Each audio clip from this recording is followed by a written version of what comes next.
भाग दो। जाड़े के दिन थे, आकाश में कुछ बादल थे। फतेहचंद 5:30 बजे दफ्तर से लौटे तो चिराग जल गए थे।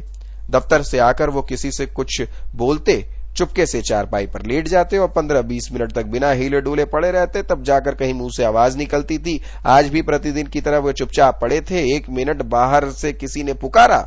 छोटी लड़की ने आकर पूछा तो मालूम हुआ दफ्तर का चपरासी है। शायद पति हाथ मुंह धोने से लोटा गिलास मांज रही थी। बोली, उससे कह दो क्या काम है, अभी तो दफ्तर से आए हैं और अभी फिर बुलाया हुआ आया है। पेज 207। चपरासी ने कहा, साहब ने कहा है अभी बुला लाओ, कोई बहुत जरूरी काम है। फतेहचंद की खामोशी टूट गई और उसने सिर उठाकर पूछा, क्या बात है? शारदा, कोई नहीं, दफ्तर का चपरासी है। फतेहचंद ने सहम कर कहा, दफ्तर का चपरासी? क्या साहब ने बुलाया है? शारदा, हां, कहता है साहब बुला रहे हैं। ये कैसा साहब है तुम्हारा? जब देखो तब बुलाया करता है। सवेरे के गए गए भी मकान में लौटे हो और फिर बुलावा आ गया। फतेहचंद ने संभल के कहा, जरा सुन लो, किस लिए बुलाया है? मैंने सब काम खत्म कर दिया, अभी आता हूं।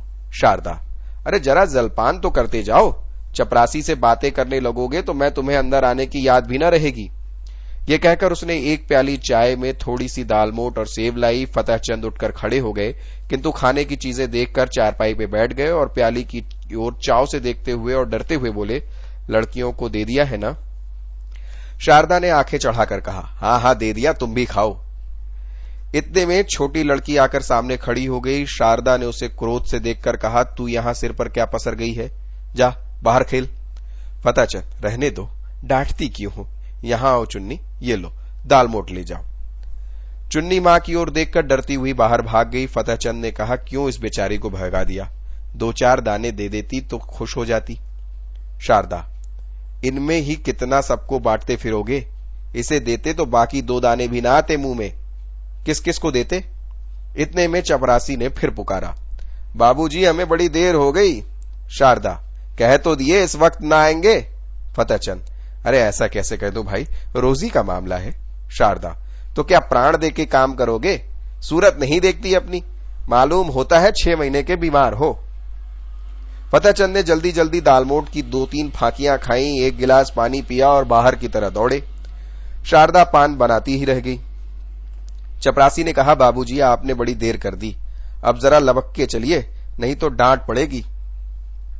फतेहचंद 2 कदम आगे बढ़कर कहा, चलो भाई, आदमी की तरह, चाहे डांट बताए चाहे दांत दिखाए, हमसे दौड़ा नहीं जाता। बंगले पर है ना? चपरासी, भला वो दफ्तर क्यों जाने लगा? बादशाह की है दिल लगी। चपरासी तेज चलने का आदी था, मगर बेचारे बाबू फतेहचंद धीरे धीरे जाते, थोड़ी दूर चलकर हाँप गए, मगर मर तो थे। वो कैसे कहते कि भाई जरा धीरे चलो। हिम्मत करके कदम बढ़ाते गए, यहां तक कि जांघों में दर्द होने लगा और आधा रास्ता खत्म होते होते पैर ने उठने से इंकार कर दिया। पेज 208। सारा शरीर पसीने से तर हो गया, सिर में चक्कर आ गया, आंखों के सामने तितलियां उड़ने लगी। चपरासी ने ललकारा, जरा कदम बढ़ाइए, चलो बाबू। फतेहचंद बड़ी मुश्किल से बोला, तुम जाओ मैं आता हूं।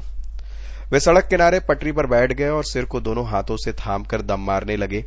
चपरासी से इनकी दश्त देखी गई, वो आगे बढ़ गया।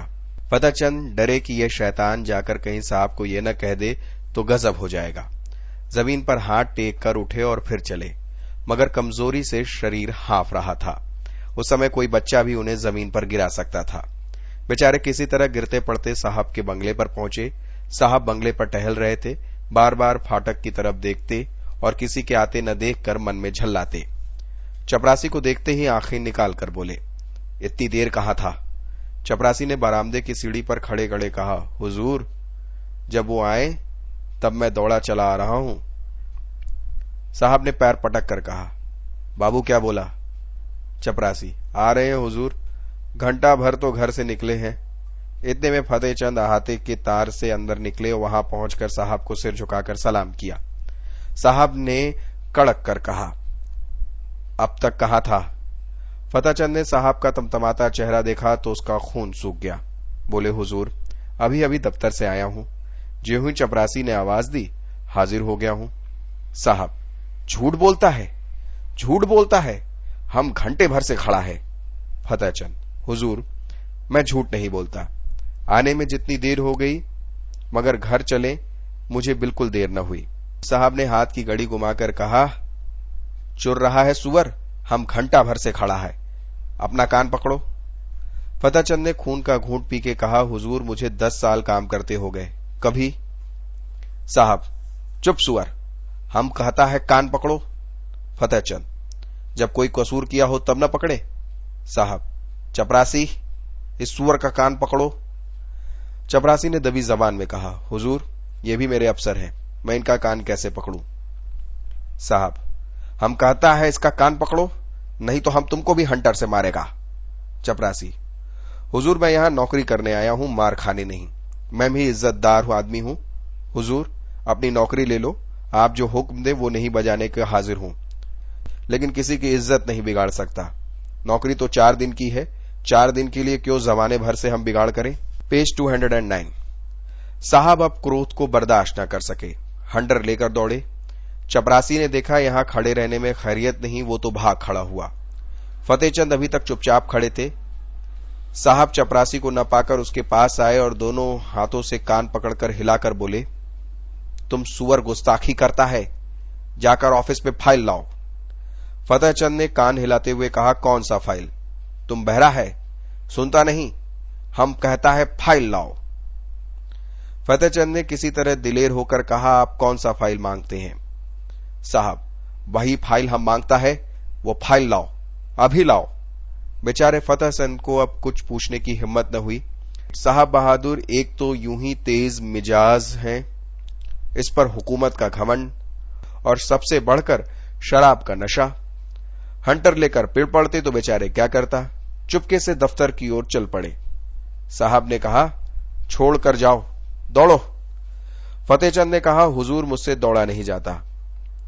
साहब, ओह तुम बहुत सुस्त हो गया है, हम तुमको दौड़ाना सिखाएगा, दौड़ो। पीछे से धक्का देकर, तुम भी नहीं दौड़ेगा।